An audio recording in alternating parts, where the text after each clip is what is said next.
एक किसान था जिसके दो बेटे थे। वह बहुत ही आलसी और निकम्मे थे।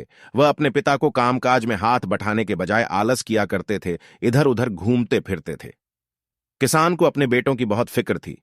वह सोचते थे कि मेरे मरने के बाद इनका क्या होगा, ये अपना पेट कैसे भरेंगे, अपने परिवार को कैसे संभाल पाएंगे।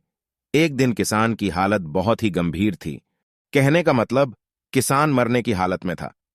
तभी किसान ने अपने दोनों बेटों को बुलाकर उनसे कहा कि हमारे खेत में एक खजाना गढ़ा हुआ है, लेकिन वह किस जगह है उसकी जानकारी मुझे भी नहीं है, लेकिन खोदने बाद तुम्हें वो खजाना मिल जाएगा।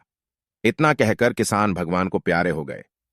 खजाने की खबर सुनकर दोनों बेटों के मन में लालच आ गया और वो दोनों खेत पर चले गए और खेत को खोदने लगे। खजाने के लालच में कुछ ही दिनों में पूरे खेत को खोदने के बाद वह घर जाकर बैठ गए और वह अपने पिता को कोसने लगे।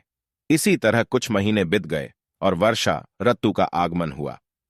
किसान के बेटों के पास पेट भरने के लिए सिर्फ एक ही जरिया था, वह है खेती। तब बाकी किसानों की तरह किसान के बेटों ने खेत में बीज बोने शुरू कर दिए। वर्षा का पानी पाकर वह बीज अंकुशित हुए और देखते ही देखते खेत लहराने लगे। ऐसा लग रहा था कि हवा के झोंके से लहरा रहा था। यह देखकर किसान के बेटे बहुत खुश हो गए। उनको समझ आ गया कि परिश्रम ही सच्चा धन होता है। वो उसी तरह से अपने पिता के शब्दों का मोल भी समझ गए और अपने कामकाज में लग गए।